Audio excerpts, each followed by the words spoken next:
Buenas tardes amigos, bienvenidos al episodio número 33 de Change Reaction Talks. Mi nombre es Laura Mayo. Y yo soy Itzel Cadena y no saben la emoción que siento con el invitado que tenemos el día de hoy, Tommy Marquez. Sí, creo que la gran mayoría de los escuchas que tenemos son crossfiteros, así que lo tienen que conocer. Fue comentarista de games, analista, productor.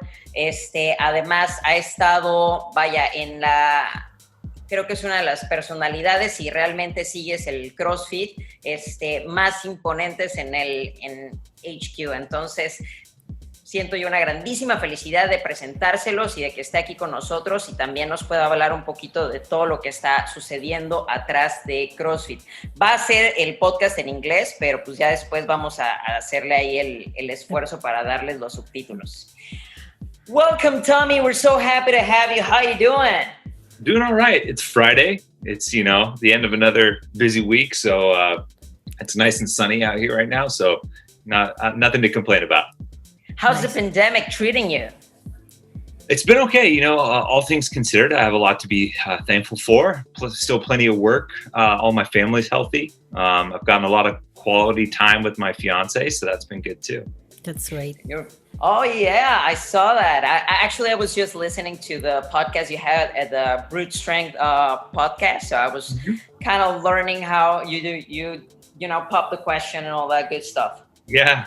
All right, so let's start with this. Could you tell us a little bit about you? How did you get into CrossFit and how or when, why did you decide to make a living of it? Yeah, so I found CrossFit in the end of 2008, beginning of 2009. And one of my best friends, his cousin lost 100 pounds doing CrossFit. And his cousin told him about it. And he told me basically saying, hey, this is really cool. I think this is something we should try. And it just so happened that the gym we walked into to try it out was the ranch in Aromas where the games originally started. And so fell in love with it right away because the workout totally kicked my ass. And it was like one of those light bulb moments was like, this is the type of exercise that I've been looking for all this time, like the competitive fire too. And so slowly but surely it started to become a bigger part of my life, just the training day to day. I'm naturally very curious. So I wanted to learn more about the trainer side of it and teaching others. So I got my level 1 and then an opportunity to open up an affiliate under the CrossFit Ranch family was presented to me. So I decided at that point to leave my current career and try and open up an affiliate and maybe do that for a living because I really just fell in love with the training and I loved what it was doing for me personally and what I saw it doing for others. And so in my previous job, I worked in mental health services. So very people oriented, very, very focused on helping other people. And I knew that was something that I wanted to continue to do. And I just saw CrossFit as another way to continue to help people in a different way and something that really meant a lot to me as well. So I decided to give it a go. And slowly but surely over the years, I developed some relationships with some members at headquarters because it was very close by.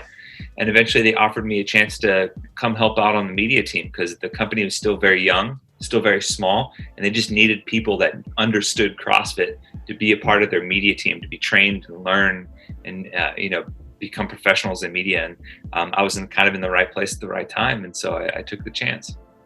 That is great. How was the environment in CrossFit HQ?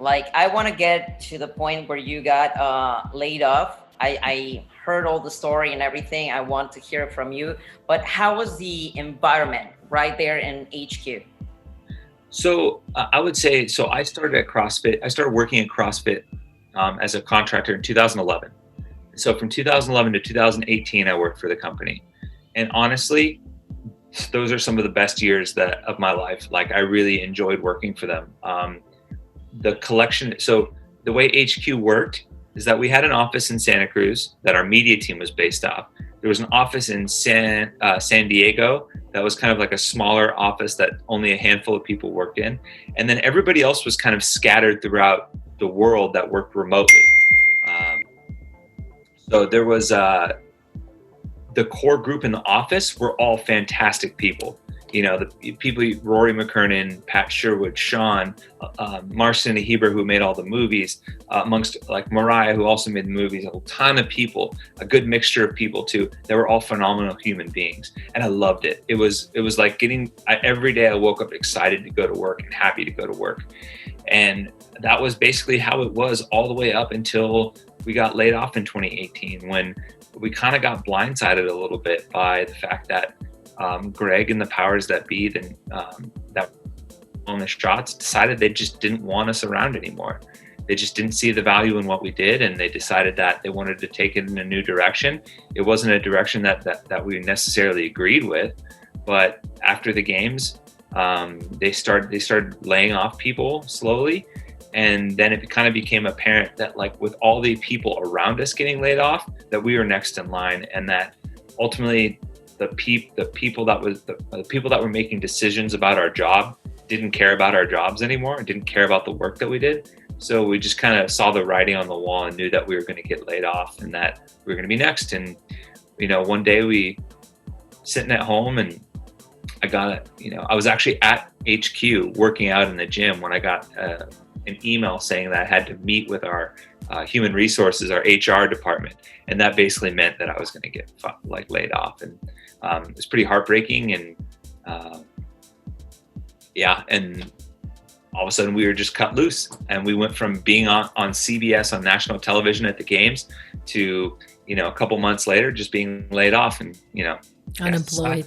Yeah, that's what I wanted to talk about, because I recall from the podcast that I listened to that Greg Glassman was saying that you guys were family and all that good stuff. And then the way that you got laid off seemed, in my perspective, very impersonal. Like you wouldn't expect that from somebody that said, like, I don't know, a few months or years ago that you guys were family. It kind of seemed like he was playing you. But that's my perspective. So what was your perspective? Because actually, and I want to say, you're a good guy, because I listened to the podcast and you were talking and you were actually even defending him. I'm going to talk about him a little bit later, but I was listening and I was like, dude, I would be pissed. I would be talking shit about this dude. And this guy is just actually kind of defending him and trying to understand all the things. So what was that like? It was tough. I did feel like that we were lied to a little bit, and that we were like misled a little bit, and told one thing and led to believe one thing about like the nature of the company and everything like that. And then the way that they let us go just kind of showed some people's true colors, I think, in regards to how they actually viewed us. I think we were family to them when it was convenient and when we served a purpose to them. But the minute they did that, one person just decided that we didn't serve a purpose to them. It was just like, okay, bye-bye, you're gone. And there's a pattern of behavior of that happening throughout CrossFit's history. One minute you're in, the good graces, and then the next minute you're cut out completely, and it's almost as if you never existed. So seeing that happen to us, though, was kind of a shock. It kind of shakes your world up a little bit, especially when we were all thinking that this was going to be something that a job that we retired from, that we spent the rest of our lives at, and that's what we were told to expect. And on top of that, there were people that we worked with directly that told us one thing, that said, hey, if you guys get laid off, then we're gone too. Like we're going to stand behind you, and we're going to support you. And then that didn't happen either, and so that was kind of unfortunate. So it was a little bit of two-facedness in terms of people saying one thing and then acting another, and that was a little disappointing. Did you ever think like I'm gonna quit on CrossFit? I mean, and I'm not talking about, CrossFit HQ, but just CrossFit in general, because one of the things that I thought for a moment from you and from Heaps and Marcin is like, I thought it was so amazing that even though you had this disappointing experience, you gather forces and you're working within the sport of CrossFit. I don't think many people would do that. I think many people would get mad, not just at the organization, but at the sport itself. Well, I think it speaks to a couple things. One, just how powerful that CrossFit can be when it's properly applied, right? That even in the face of these like really unfortunate events, that people are still willing to continue forward with it and willing to kind of pour their hearts into something because they see the value and what it can provide to people outside of just, you know, an organization like CrossFit HQ. CrossFit HQ is a business. It's a company, right? For sure. The methodology and the movement and the community is so much bigger than that. So much more important than that. So that's really what allowed us to continue to keep pushing forward. The other thing that really stood out is just how much it forced us to realize how much we truly love the CrossFit community and the CrossFit lifestyle. Because even if some, you know, someone decided they didn't want us to work for them anymore, we still cared about it enough to continue to work in that avenue, even despite that. And that goes back to how big and how important the community is to us. It's been life-changing for us, and it's been something that I can't see myself ever not doing. You know, I'm going to do CrossFit till the day I die, because it keeps me healthy and it allows me to do so many things in my life that I otherwise wouldn't be able to do.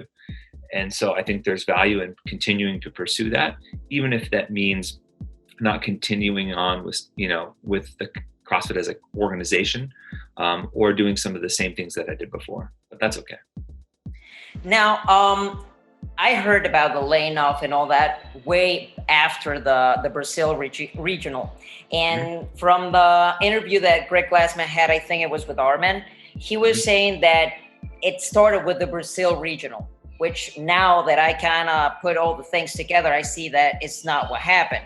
Yeah. Now, what's the thing? Like from Brazil, what I got is you had a problem. There was like a strike that wouldn't let some trailers with the equipment go through, which also kind of brought this amazing thing of the Brazil community giving their equipment, trying to make it happen and all this stuff. And allegedly, Greg Glassman said, you know what, this was too costly. This is too much. And I was kind of making numbers in my head, and I was trying to figure out how it was costly because they had so many sponsorships and so many people supporting them. And I know because I know some of the volunteers that they don't get really paid. So I was kind of making numbers, and I was like, it doesn't make sense. Yeah. What really happened? Yeah, exactly. What really happened with the Brazil regional? So a couple of things. First off, the numbers that he cited in that interview were wrong.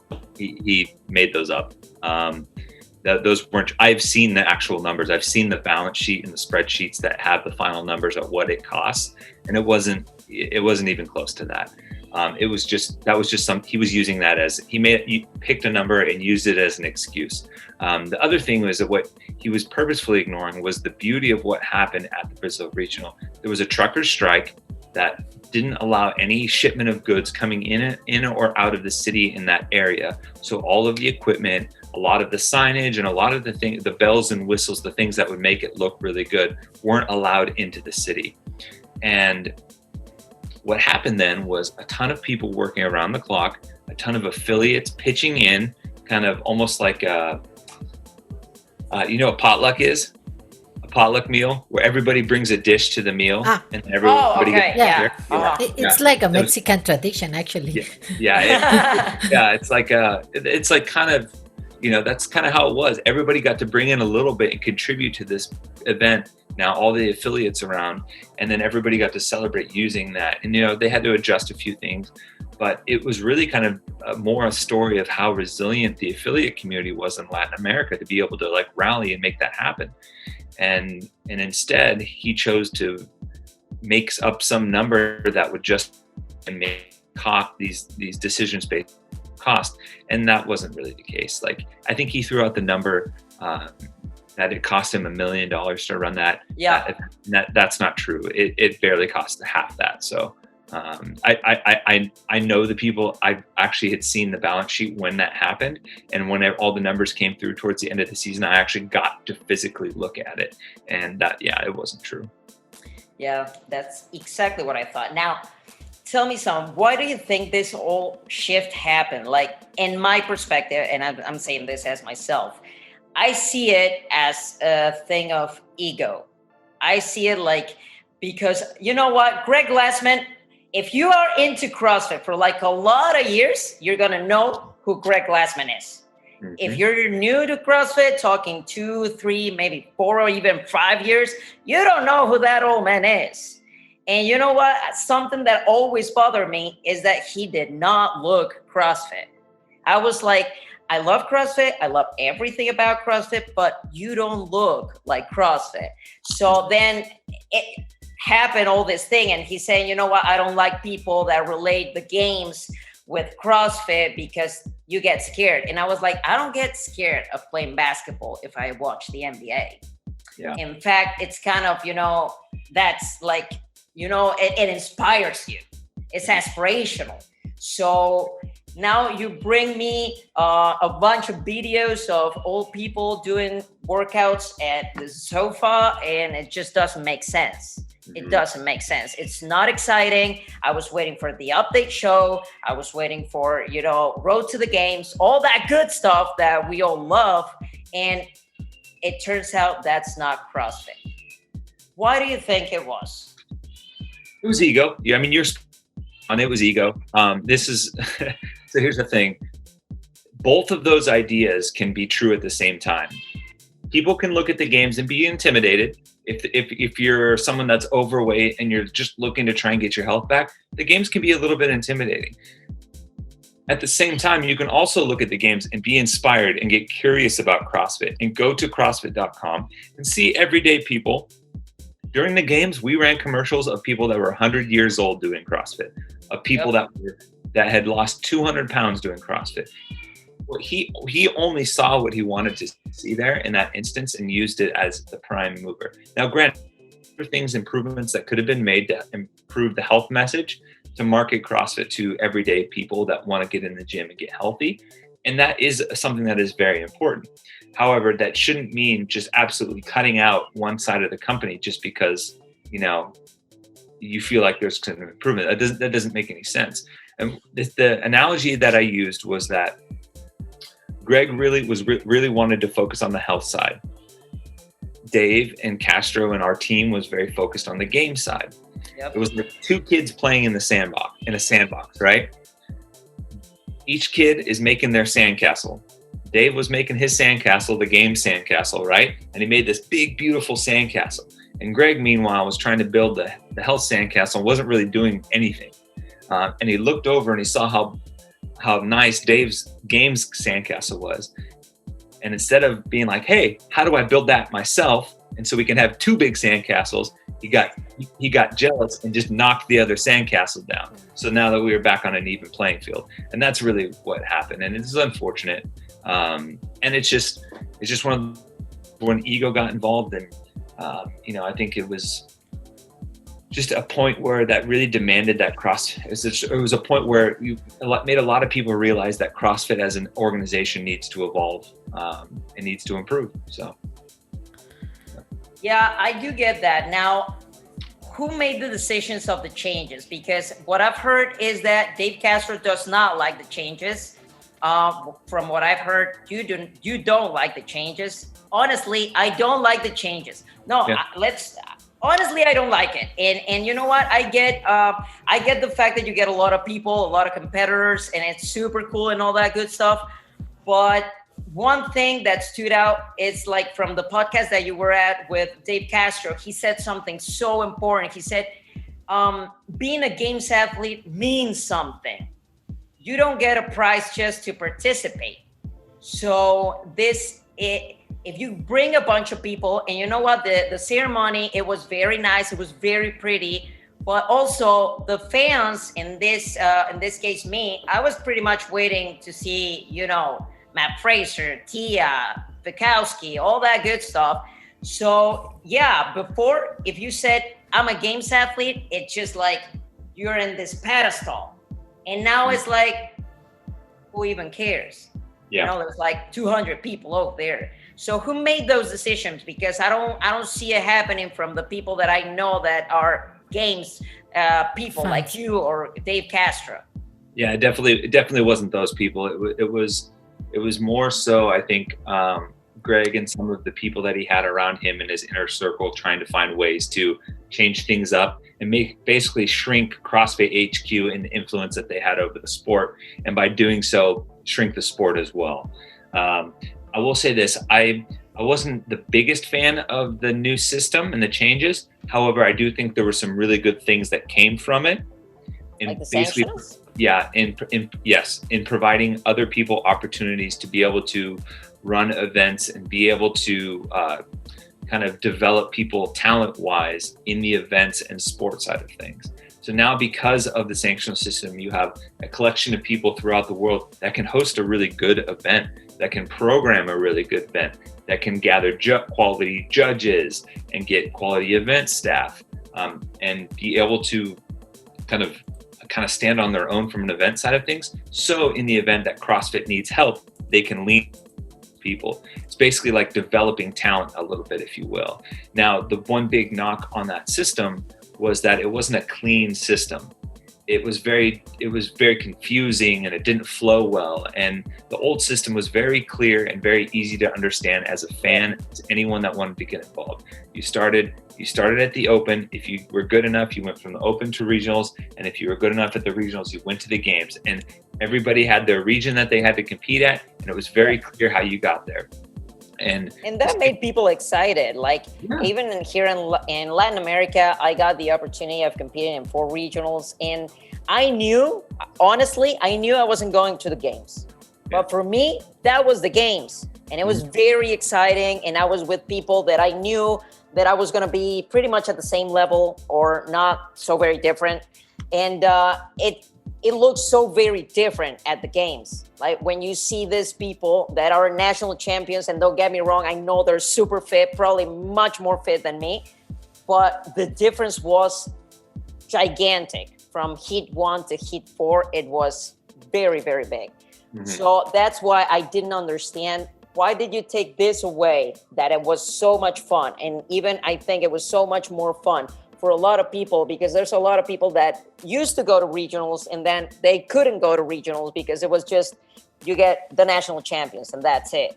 And these people are not going to win sanctionals. So I think it was pretty much like a mix-up gone wrong, right? Yeah. Well, that's what happens when you have someone trying to rebuild a sport that has no interest or understanding of the sport. So that's the thing. Greg Glassman has stated that he doesn't like the sports side of things. He doesn't like the games. He has stated multiple times that he is not a sports fan. He does not follow sports. He does not like sports. So all of the nuances of sport, it is, structure, whether it is media, whether it is the business of building a sport and creating an ecosystem for a sport, he doesn't have any experience in any of that. He doesn't know anything about that. He had basically nothing to do with the growth of the sport previously. A lot of that was Dave, Justin Berg, Tony Budding, all the people that in the early days that were really invested in the sport and helped cultivate it to make it grow. So it's almost like it's like you're trying to get someone who is a professional chef to all of a sudden try and fix your car. It's like just not what they do, right? It's not their profession. Yeah. And so it's not necessarily going to work out that way, and it's not going to make much sense. And that's ultimately what happened. And now they got very lucky with is there are a lot of people in the CrossFit community that can just basically outwork bad decisions. So, and sanctional events and the sanctional organizers are proof of that. All of those people were willing to step up to the plate, pay CrossFit, and try and take the ball and run with it. And they did a good job. Like, the fact that the system wasn't clean and as organized is not their fault. Their job was to run a good event, and they did that. So I think, and that's a testament to the quality and the character of the people that are in sport and in CrossFit in general. One of the things that stuck out for me was the Open in October. I didn't get that. It didn't seem right. Like, even from a coach standpoint, it's like you try to kind of program. So I'm a coach, right? So I was trying to see, how am I going to make my people rest, get their strength back, but not so much, because there comes the Open, and in the Open, you can't be too heavy, you can't be too strong, you got to be fast and stuff. And all that circle of stuff, I don't get why changing that. And now that, it was February, and another thing that Dave Castro said that I love is exactly, you can use it even to keep your members from January. those people that actually have this goal of getting fit and stuff. I didn't even think about that. I mean, I did it at my gym, but it was kind of like, it was my, but right now when he said it, I was like, yeah, that is so true. My people were so excited in January to get ready for the Open. Why changing? I don't understand. And I think that's why we'll see the Open eventually go back to the beginning here. Because even if to say new members aren't that into the sport, just by virtue that they're every year at New Year's, new people come into the process of whether or not they're interested in the sport, just because they're trying to get their health back in line, and they're trying to get back involved and make some improvements on themselves. But what's nice is even if they're not going to do the Open, all the activity around the Open that used to happen was a good community event. It gave everyone a reason to get together. It gave everyone a reason to, go to Friday night lights or, do a big event or barbecue on the weekend. And those are all the community aspects of a gym that are important. And not that you always need those reasons to do. The Open was a good reason to do exactly that. And so it's a good community building piece for sure. So let's continue where we left off. I want to fast forward to now. I know I don't have to tell you all the things that have happened since, the infamous tweet to all the good stuff. Now, one of the things that I want to touch, because I feel that for some reason, I don't understand why, even with all these new changes, with the new changes of the CEO and the owner of the CrossFit Games, of the CrossFit, I'm sorry, there's one thing that's bothering me, and it's the fact that nobody has made a proper statement about the sexual harassment that Andy Stump talked about in his podcast. So I want to ask you, first is, what was the environment like? Did you get to witness any of it? Did you know any of it? And the other thing is, why do you think they're not making any statements of it? Yeah. So I personally didn't witness anything like that. As I kind of mentioned before, the way the company was kind of set up, our office was kind of kept separate from whatever Greg did. Greg really wasn't ever in the office at all. He was always traveling around, and he always kind of had his little group that moved around from thing to thing. And I think intentionally our office was kind of kept separate away from all of that, just to avoid us potentially getting involved, just to protect us, I think. At times we heard some rumors about some things that maybe Greg was doing that I wouldn't say is necessarily illegal or anything like that. If who he decides to have a relationship with is kind of up to him, and you'd hear some kind of rumors about that kind of stuff, but nothing, I don't think, to the nature of maybe the sexual harassment type level. Now that's to say, it was kind of understood for a lot of us in the office that his behavior isn't really something that we approve of, or something that we would we really someone we would hang out with, if that makes sense. But we were kind of kept away from everything. We kept very much in our little pockets, in our little areas of the company, and Greg was always off doing kind of his own thing. And so I think we were protected a little bit. Now, one of the reasons why I think nothing major has come out just yet is I think some of the powers that be are kind of waiting for the sale to go through. And then once the sale is finished, I think you'll hear a lot more about that. I know there's some people specifically within the company that want to tell their story and want to speak up. And I think they will once they know for sure that Greg is out of CrossFit. Is he really going to be out? Is he really selling 100% of the company? That's my understanding. And even if, and even before I kind of talked to a few people who kind of loosely confirmed it to me, given how smart and how good of a businessman Eric, the new incoming owner, is, it would seem really weird to me that he would want to get involved in something like CrossFit that wouldn't be 100% sell, if that makes sense. He wouldn't it wouldn't make sense for him, someone who has enough money to buy CrossFit like 10 times to get involved in something, given all of the PR stuff and all the bad stuff that's happened recently, if he wasn't going to have full control to be able to kind of completely remake and remodel it. So just from like a logical standpoint, like it makes sense that he would buy 100% of it. So he has that full control, can make all the changes that need to be without having to worry about maybe Greg coming back and taking control back.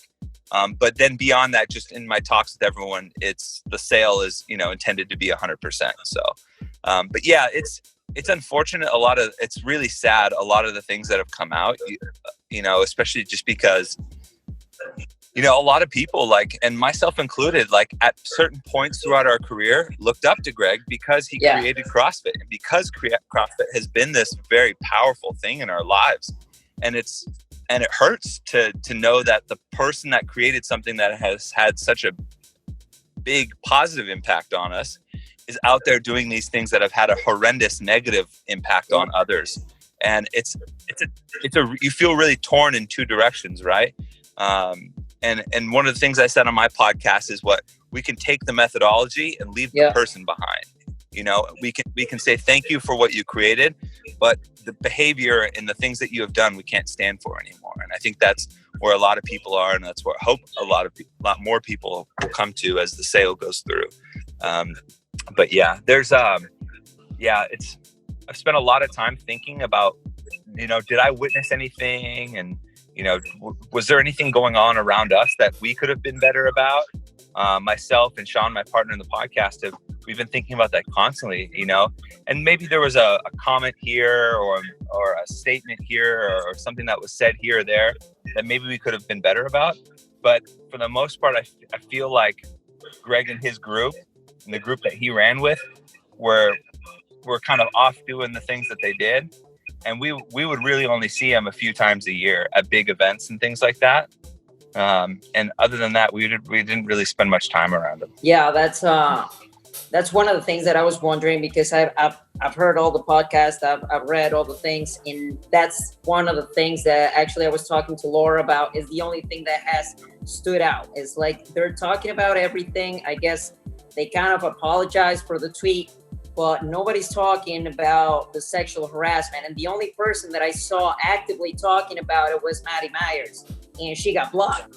So I was like, what's going on over there? But the one thing is that this whole thing happened before Eric Ross took power of it. Now tell me, what do you think are the changes that need to happen for us to move forward and for the community to trust the whole organization again? So I think some of the things are already happening. I think Eric and his group have started to reach out and interact with a lot of differing perspectives and voices from people within the community. One of which being this past week, for a couple of days, there was the summit, the Future of CrossFit Summit, where they invited all sorts of people that were affiliate owners. They invited, brand owners. They invited athletes. They invited coaches, people across the whole spectrum, and from all walks of life. Persons of color, men, women, different, sexual identifications and everything like that, like across the board, everybody, which they all deserve to have a voice. And I think being open to that and actively seeking out those perspectives is important, because CrossFit as a methodology is meant to be inclusive for everybody. So CrossFit as a company has to start reflecting that in their behavior as well. And I think that summit is a good step as well. I think CrossFit has to do a lot of work on its communication strategy and how it communicates outwardly with the rest of the world, whether that be media, whether that be other brands and companies, whether that be affiliates, whether that be everyday gym goers. There has to be a better sense of communication from the top for the company to really be a leader, right?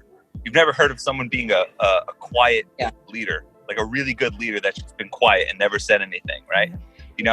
The best leaders are able to put their head down and work when they need to, but also to be able to stand up and communicate outwardly and have a presence that is befitting of someone that wants to make serious change in people's lives. So I think those are a couple things that need to happen. I think there needs to be some personnel changes. I think there's some people in the company that need to go. Some people that were part of Greg's posse and part of his inner group that were partially responsible and laid witness to and didn't do anything about the sexual harassment things. Those people that definitely had a hand in some way, shape, or form, that honestly don't really do much for the company. They just kind of hang out and they're Greg's buddy and they collect a paycheck. I think some of those people need to go. And I think that will happen. I just think if you're, like I said, kind of leaning back on Eric Rosa's business, capabilities, if he comes in, and I'm sure they're going to do a full evaluation of the whole company and everybody there. And I hope they find all of the little pieces that really just don't make sense. And it's like, this person isn't really doing much for the company. They're getting paid a lot of money to basically do nothing. And I think some reorganization needs to happen just to make sure that everything is clear. And I think a lot of it, like I said, comes down to communication. When you build this new company in the organizational structure, you need to communicate it outwardly so people understand how the company is made up. And I think they're already starting to do that. Like, I've communicated with Eric. I've reached out to him via email, me and Sean, and he immediately communicated back. I think that, what stood out a lot to me is that on the first day when he was announced as CEO and incoming owner, he published publicly his email. Oh yeah. So people could reach out to him. He's basically saying, I'm not hiding. You can find me wherever and I will reply to you and we will get in touch. Basically saying your voice matters, and that's important. You would have never gotten that under the old guard. The old CrossFit liked to, do a lot of things behind the curtain that people didn't know about, and then tried to step in front of the curtain and say, "Hey, you just got to trust us." That's not going to work anymore. I think he was kind of leaning on this principle, the GPP principle. So he said, "You know what? You got to be ready. So don't ask me. Don't say anything." Yeah. I remember all this, the last games where the individuals didn't know anything until, that day. And it was kind of justified because they were saying, you know what, you got to be ready for whatever. You have to be prepared. So I think that was kind of the principle that they were hanging on. And I agree with you. I think communication is so important. And talking about Eric Rosa, I think he already has many more photos and many more things than this old CEO Greg Glassman had in a whole lifetime. So I think it's going well. And now about the CrossFit Games. First of all, do you think they're actually going to happen, and how do you see it happening? I think as long as there's a slight chance that it could happen, I think Castro and the whole games team are going to do whatever they can to try and pull it off. I think particularly with the nature of, and he said it in his interview with us a couple weeks ago, the nature of him and how he operates and his old job working in the military, he's just, if there's a will, there's a way for him, and he's going to try and find a way to make it happen. In many ways to test to see how capable his team is to try and pull it off. And in other ways, just to honestly bring back something for the community to rally around and watch and have something other than what we've been basically left with from the pandemic. So I think I think there are a couple things that need to happen for that to actually happen. But there's still a little bit of hope. So I live right by the ranch where the games are going to take place. And right now the county that has to provide him the permit to have the CrossFit Games, that county just shut down again through the end of the month, I believe. And so I think by the middle of August, if the county is back open and they're able to get a permit, I think like August 14th is like kind of like a deadline for me. I like based on my guess. If things are trending in the right direction by August 14th and the county is starting to open back up and California is starting to open back up, then I think there's a chance. If we get to that 1 month mark and things are still closed, then I think that's kind of the when they're going to have to maybe call it. Yeah. So. Okay. Well, let's hope so. Like, I think Rogue did an excellent job. I love the Rogue Invitational. It was so great. Such a good logistic. I love it. And I think even if the games turn out to be something like that, we're all going to watch it. We're kind of like as you say, we just want to watch something. We just want something like to kind of save the year, right? And lastly, this is one of the questions that the guys asked me to ask you. What do you think the coaches need to be ready for? Because right now I've gotten a lot of questions like, when is the Open going to happen? How should I program for my athletes? Do you know what's the season going to look like? So I would plan for, one, if you're trying to get ready for next season, I would plan on the Open happening back in February or January in its original location. That was pretty adamant based on what our talks with Dave and some of the other people involved, is they want to get back to that location for the start of the season. So people have an off season to actually like pump the brakes a little bit and relax. But I do think there are going to be some events that still take place in the fall for people to maybe just go do a competition for fun, or, you know, take a trip somewhere new, and, you know, like maybe one of the old sanctional type events. Because I think the first sanction event from last year, the Filthy 150, I think is still going to happen in the fall potentially. So if I'm a coach preparing for the CrossFit season next year, I plan on, you know, taking a nice little off time during the winter here. And then as the new year starts to come, start to ramp up like you did under the old system, because I think that will be beneficial for everyone. As far as if you're a coach and you're coaching a games athlete right now, I would do a lot of hill running, because the ranch in Aromas, that hill is nasty, and they're going to use it a ton and get comfortable carrying funky objects, sandbags, you know, your wall balls, run uphill, get used to sprinting just like that, because I think there's a lot of CrossFit Games history that happened there. And I think if they're going to come back to the ranch in Aromas, they're going to try and tap into some of that history, kind of bring it back a little bit to give fans a taste of what it was like back in the day. And I think ultimately that's going to be pretty exciting for some of the people that have been around quite a bit and get to see it again. Think us fans that we've been here for a long time, just the fact that it's happening in Aromas I think is pretty exciting. It gives you back like this nostalgic feeling of the whole history. And now, just to wrap it up, any message that you want to give to our all Latin community that are listening to you right now?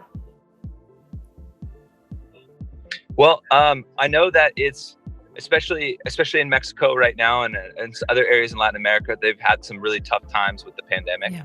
So I just want to offer up some support and tell them that, hey, like, there are plenty of us up here in the United States that are thinking about everyone down in Mexico and the rest of Latin America as they deal with the pandemic. This is something that hurts everybody. And it's something that we're hoping that all of us globally as humans can get through eventually. So whatever it is, whether it's, you know, taking a little bit of time to do a little workout in your house, or taking a little bit of time to read a book or meditate, whatever you can do for yourself to bring yourself a little bit of happiness each day. I would highly encourage to do it, just to kind of give you something to pull you through this pandemic.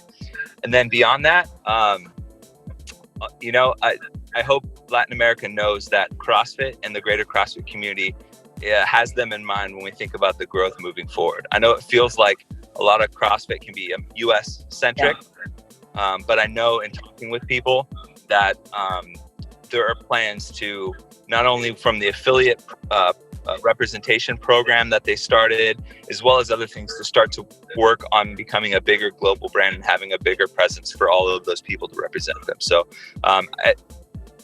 patience, I urge patience, and I hate having to say that because I wish I could say it now, you know, but just in talking with the people, I know some big things are on the horizon for Latin America in the sport and in the community. So yeah, it should be exciting. Awesome. Well, I want to thank you so much for taking the time to talk to us, for being here. It was awesome. I hope you enjoyed it. And it was great. Awesome. Well, we hope to see you here again. Have a great time, and we'll be in touch. Well, we'll be kind of listening to everything and hoping we get some CrossFit Games in here. Thank you so much. Yep. Thank you. Thank you for having me, and hopefully we get to chat again soon. Bye.